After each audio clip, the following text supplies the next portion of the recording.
I'll just be playing this now while you guys chit-chat. Or Okay. ask me questions.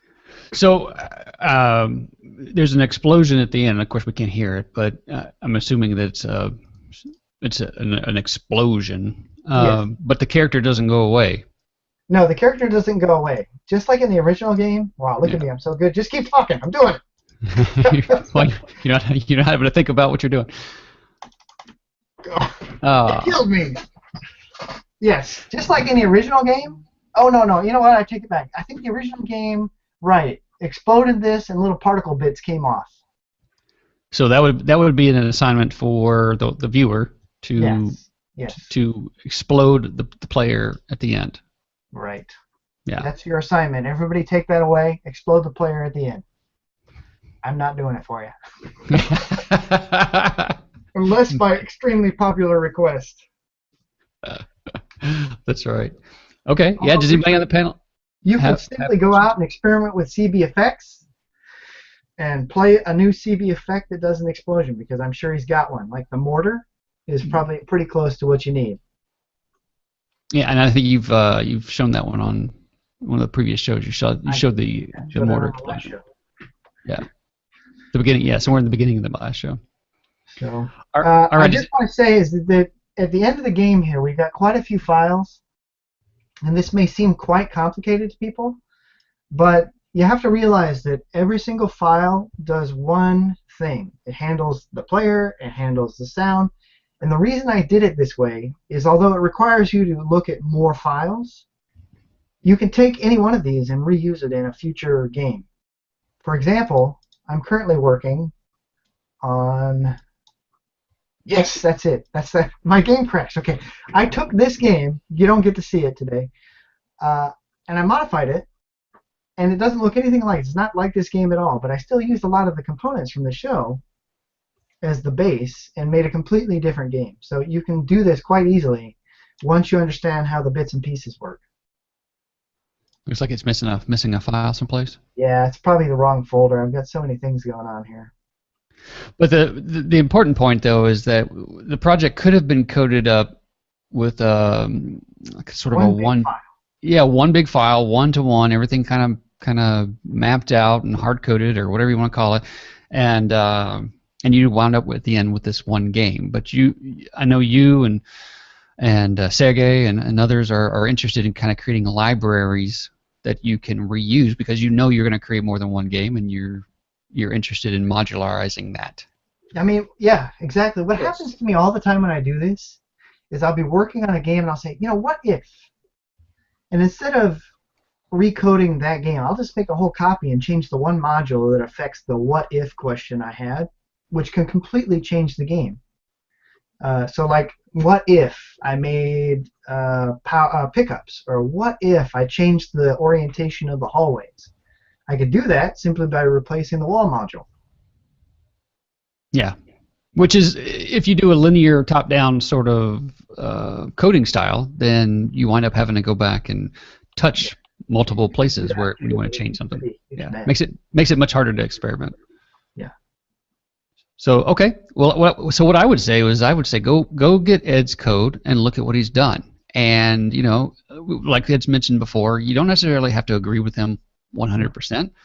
If there's something that you like that he's done, keep it. If there's something that you don't like that he's done, don't do it that way in the future. But at least look at how he's separating everything up into modules, and how he's having the code interact with each other, and that in itself will be hugely valuable.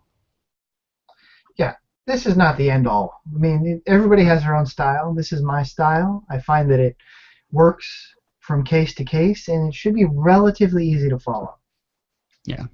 And this is good development style. If you're serious about being a developer, even an indie developer that's only going to put out 1 or 2 games or apps a year, doing modular-based programming, you're going to thank yourself later. It just makes your life so much easier.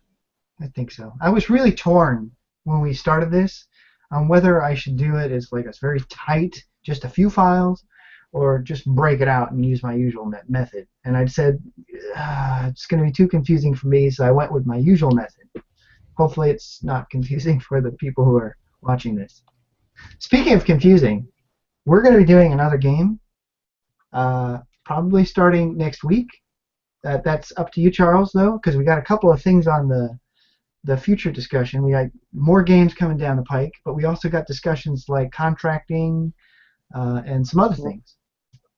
Yeah, absolutely. Yeah, we want to break things up so that we're not doing just the whole show about game development or one particular game, but we'll kind of break it up to where we have different topics. But I'm all for it. Let's do another game, and then we can maybe do a little conversation about consulting or something on the side, or pick a topic. But we'll work on that. Okay. Do you want to Okay. hint at what the next game is? Go ahead.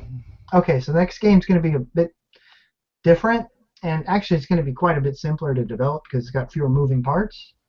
It's going to be a memory game. It's a game you've seen a lot, a tile flipping game. Basically, the way it works is you, let's see, I think I got a screenshot of a game that does something similar.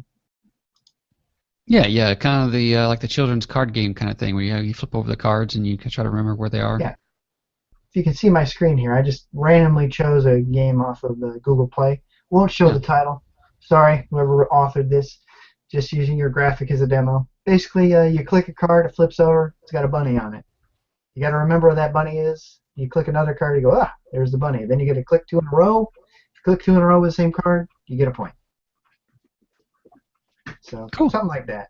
I haven't worked out the exact details, but because there's a lot of variations on this kind of game as far as like the sequence of events, but it's nothing more than a card flipping memory game. Well, the interesting part about these types of games is you may look at that and go, well, I'm not really interested in making a memory game or a children's game or whatever.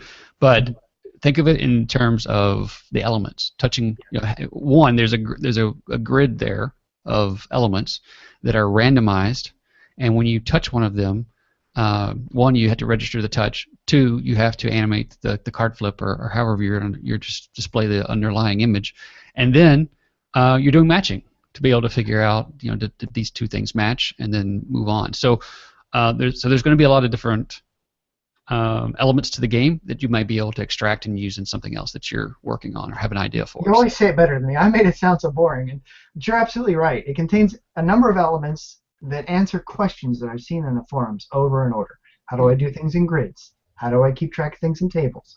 How do I handle touches? How do I randomize? So those are the things we're answering. It's not about making that specific game. It's about answering questions that people have asked.